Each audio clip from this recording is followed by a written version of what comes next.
बाबा परमधाम जो चारों ओर है आकाश के, आकाश के चारों, पृथ्वी की चारों ओर नहीं है, पृथ्वी के भी चारों ओर।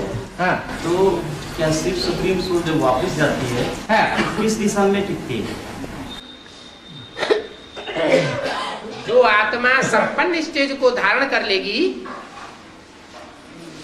अभी भूत प्रेत आत्माएं संपन्न तो नहीं है, संपन्न नहीं है, लेकिन फिर भी स्थूल शरीर उनका छूट चुका है, स्थूल शरीर के बंधन से परे हो गई, तो उनमें कितनी ताकत आ जाती है?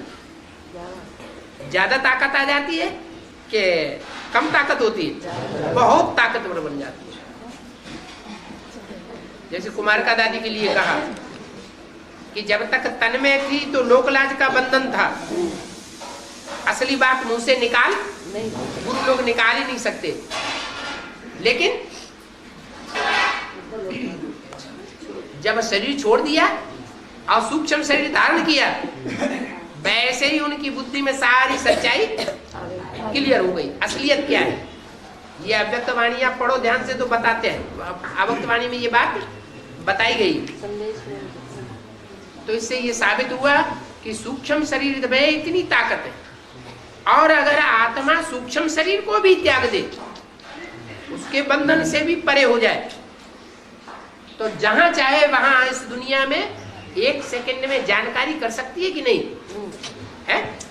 कर सकती है।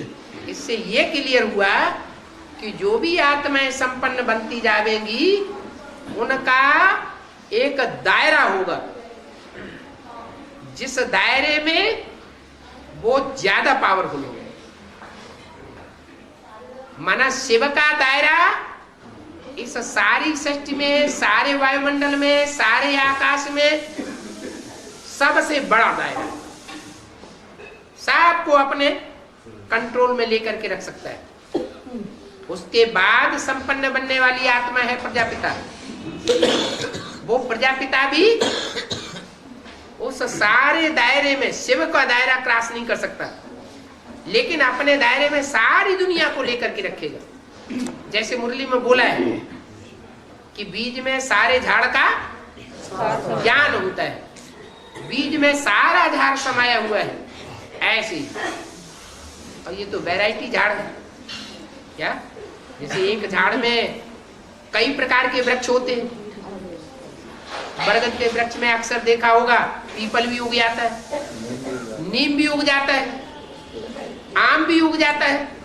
तो ऐसे ये वैरायटी झाड़, और वैरायटी झाड़ के वैरायटी बीज है, लेकिन सब नंबरवार है। कोई बीज ऐसा है जो सारी सृष्टि का एक ही बीज है। तो ये नंबरवार आत्माएं है। पृथ्वी गोल है और गोल पृथ्वी के चारों ओर वायुमंडल है, और वायुमंडल के चारों ओर क्षितिज है, जिसको कहते हैं स्पेस, वहां हवा भी नहीं है।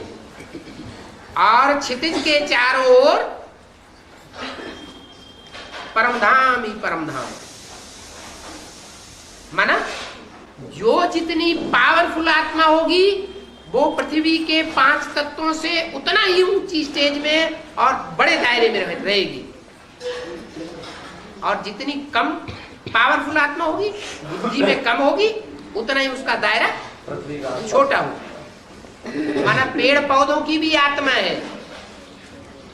जब दुनिया में जलमयी होगी,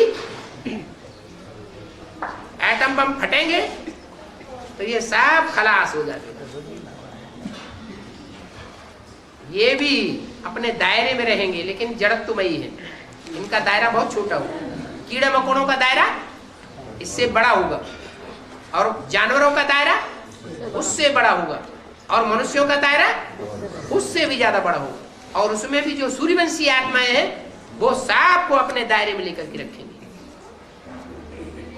तो ऐसे नहीं है कि ऊपर की ओर परमधाम है। अरे पृथ्वी तो गोल है, यहां हम बैठे हैं तो ऊपर इधर है, और अमेरिका तो गोल पृथ्वी में दूसरी तरफ है। तो क्या ये कहेंगे वो परमधाम पाताल में? नहीं, परमधाम तो चारों ओर है। तो आत्मा जब संपन्न बनती है तो सारी सृष्टि को घेरे में लेकर रहती है, कवर करती है।